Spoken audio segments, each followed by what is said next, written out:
हाँ तो दोस्तों, इस वीडियो के अंदर हम पिक्चर पोस्ट स्टूडियोज के आईपीओ के बारे में बात करेंगे और जानेंगे कि इस आईपीओ के अंदर आपको अप्लाई करना चाहिए या नहीं। चलिए शुरू करते हैं।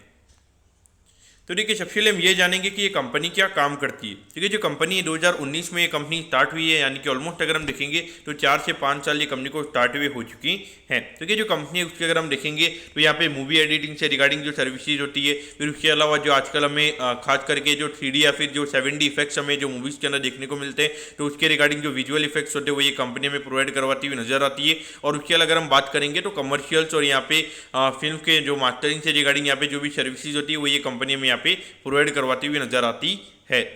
उसके अलावा अगर हम बात करेंगे तो अभी अगर हम करंटली कंपनी के नंबर ऑफ एम्प्लॉइज की अगर हम बात करेंगे तो अराउंड 105 एम्प्लॉइज ये कंपनी के अंदर में काम करते हुए नजर आते हैं। डेफिनेटली देखा जाए तो ये एक अच्छा नंबर है। और अगर हम कंपनी के स्टूडियोज की अगर हम बात करेंगे, जो कंपनी का स्टूडियो वो हमें यहाँ पे खार कॉलोनी मुंबई के अंदर में यहाँ पे कंपनी का स्टूडियो यहाँ पे नजर आता है।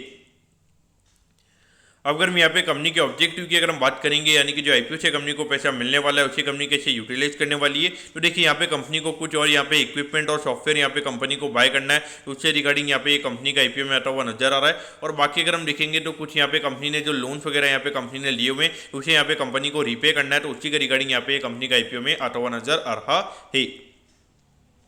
अब अगर हम यहाँ पे कंपनी के फाइनेंशियल्स के बारे में अगर हम बात करेंगे तो देखिए अराउंड 29 लाख के लगभग, हार्डली 29 लाख के लगभग कंपनी का रेवेन्यू का नंबर था 2022 में। और उसके बाद में अगर हम देखेंगे तो सीधा 10 करोड़ के लगभग ये कंपनी का रेवेन्यू का नंबर हमें होता हुआ नजर आया है। और अभी जो रिसेंटली जो फाइनेंशियल ईयर खत्म है वहाँ पर अगर हम बात करेंगे अराउंड 26 करोड़ के लगभग कंपनी का रेवेन्यू का नंबर हमें यहाँ पे नजर आता है। ऑल ओवर देखा जाए तो यहाँ पे डेफिनेटली काफी फिनोमिनल ग्रोथ के नंबर्स हमें ये कंपनी के नजर आते हैं। लेकिन एकदम से यहाँ पे 2022 से एकदम से कंपनी में क्या चेंज हुआ है, ये एक तरीके से अगर आप देखोगे तो मुझे लगता है कि कहीं ना कहीं यहाँ पे ये जो विजुअल इफेक्ट है रिगार्डिंग यहाँ पे जितनी भी कंपनीज है वो हमें यहाँ पे अच्छे तरीके से ग्रोथ हुई नजर आ रही है। और वैसे मुझे लगता है कि कहीं ना कहीं ये कंपनी के अंदर भी हमें यहाँ पे ग्रोथ आती हुई नजर आई है।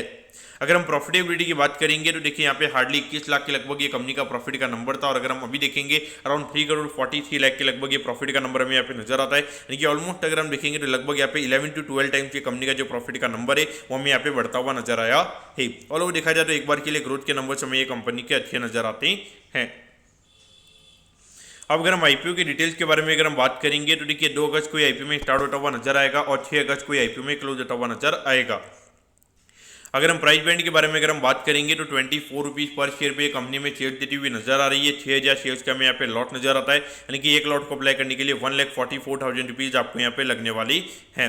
अगर हम इशू की अगर हम बात करेंगे 18 करोड़ 72 लाख के लगभग का आईपीओ का इशू साइज हमें यहाँ पे नजर आता है, जिसमें अगर हम रिटेल कोटा की अगर हम बात करेंगे अराउंड 35% के लगभग का कंपनी का रिटेल कोटा है, यानी कि लगभग अगर हम बात करेंगे तो 5 से 6 करोड़ के लगभग का रिटेल कोटा में यहाँ पे कंपनी का नजर आता है। और ये जो कंपनी हमें एनएससी के एसएम प्लेटफॉर्म पर ये कंपनी हमें लिस्ट होती हुई नजर आएगी। अब अगर हम टाइम टेबल के बारे में अगर हम बात करेंगे तो देखिए 7 तारीख को आपको पता चल जाएगा कि आपको अलॉटमेंट मिला ही, यानी कि अलॉटमेंट नहीं मिलता तो 8 तारीख को रिफंड मिल जाएगा। 8 तारीख को आपके डीमैट अकाउंट में शेयर आ जाएंगे अगर आपको अलॉटमेंट मिलता है। और 9 तारीख को ये कंपनी में लिस्ट होती हुई नजर आएगी।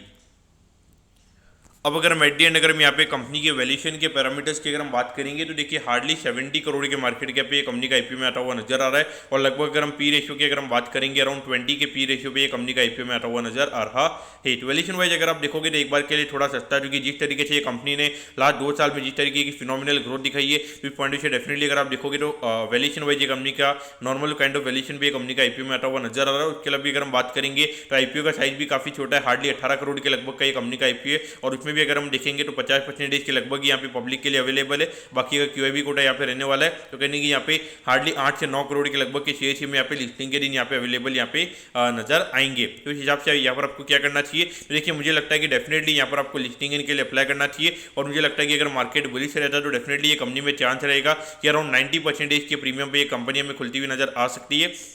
यानी कि अराउंड 20 के पी रेशियो पे अगर ये कंपनी का आईपीओ आ रहा है तो लगभग 38 के पी रेशियो पे ये कंपनी की लिस्टिंग हमें होती हुई नजर आ सकती है। तो वहाँ पे डेफिनेटली कंपनी के वैल्यूएशन काफ़ी ज़्यादा क्रेजी हो जाएंगे। और उसके बाद अगर 90% के प्रीमियम पे अगर ये कंपनी खुलती है तो उसके बाद में अगर 3 से 4 अगर अपर सर्किट अगर हमें और देखने को मिलेंगे तो उसके बाद में सीधा 50 के लगभग का पी रेशियो ये कंपनी का हमें होता हुआ नजर आएगा। तो इसीलिए एक बार के लिए लिस्टिंग के लिए डेफिनेटली अप्लाई करना चाहिए। अगर आपको अलॉटमेंट मिलता है तो वहाँ पे 2-3 अपर सर्किट के लिए डेफिनेटली आप ये स्टॉक को रख सकते हो। लेकिन हाँ, अगर आपको अलॉटमेंट नहीं मिलती है तो मेरे ख्याल से वहाँ पे बाय करने का कोई सेंस वहाँ पे नहीं रहेगा।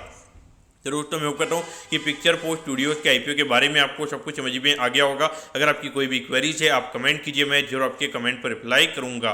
ओके दोस्तों, thank you, have a nice day.